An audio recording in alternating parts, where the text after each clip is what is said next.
ভিয়েন্তিয়ানের লাও ন্যাশনাল স্টেডিয়ামে উজ্জীবিত বাংলাদেশ। ফিফা র্যাঙ্কিংয়ে উন্নতির খবর আগেই পেয়েছে সাগরিকারা। সিনিয়রদের পথ ধরে মূল পর্ব নিশ্চিত করে ইতিহাস গড়ার স্বপ্নে বিভোর লাল সবুজের কাছে প্রতিটা ম্যাচই যেন ফাইনালের মঞ্চ।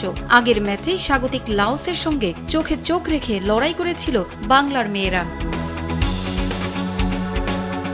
দ্বিতীয় ম্যাচে যে আফিদাদের গর্জন থামানো দেয় সেটা আগেই টের পেয়েছিল পূর্ব তিমুর। তাই তো বার কয়েক আক্রমণের আভাস দিয়েও বাটলারের রক্ষণে আত্মসমর্পণ করতে হয় তাদের।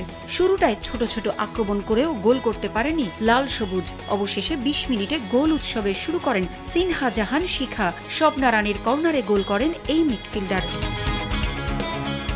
৩২ মিনিটে লাও ন্যাশনাল স্টেডিয়ামে শান্তি এনে দেন শান্তি মার্ডি। অলিম্পিক গোলে ব্যবধান দ্বিগুণ করেন। তার নিয়ে কর্নার পূর্ব তিমুরের পোস্টে লেগে জালে চলে যায়।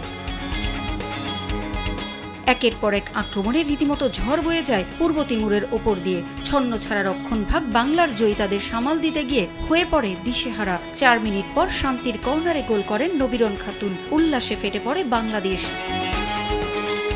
লাওসের বিপক্ষে দুর্দান্ত পারফর্ম করা সাগরিকা প্রথমার্ধে বড় কোনো সুযোগ না পেলেও ৪৯ মিনিটে সতীর্থের গোলে রাখেন বড় ভূমিকা। তার পাশেই গোল করেন তৃষ্ণা। আর তাতেই স্কোরবোর্ডে দেখা যায় বাংলাদেশ ৪, পূর্ব তিমুর ০। প্রথম ম্যাচে ছোটখাটো ভুল করা বাংলার রক্ষণভাগ এদিন লড়াই করেছে বুক চিতিয়ে। তাই তো কোনো সুযোগই পায়নি পূর্ব তিমুর। ৫৭ মিনিটে নিজের দ্বিতীয় গোল করেন তৃষ্ণা। তার গোলের আনন্দ হজম করে ওঠার আগেই সাগরিকা ম্যাজিক।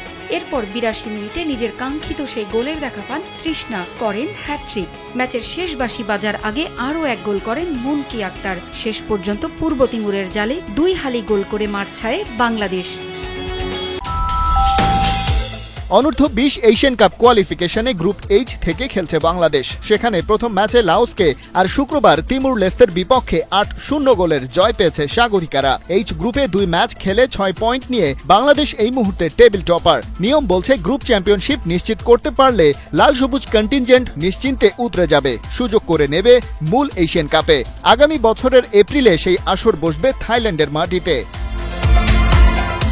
কিন্তু গ্রুপ চ্যাম্পিয়ন হতে কেবল পূর্ব তিমুর আর লাওসকে হারানোই যথেষ্ট নয়, কারণ এই এইচ গ্রুপে আছে দক্ষিণ কোরিয়ার মতো আরেকটি শক্তিশালী দেশ। ওদের সিনিয়র টিম ফিফা র্যাঙ্কিংয়ে ২১ নম্বর দল। সেটা দেখেই তাদের ফুটবল অবকাঠামোর একটা আন্দাজ করা যায়। আর এই শক্তিশালী দক্ষিণ কোরিয়াকে হারাতে পারলেই গ্রুপ চ্যাম্পিয়ন হয়ে অনূর্ধ্ব ২০ নারী এশিয়ান কাপে কোয়ালিফাই করতে পারবে বাংলাদেশ।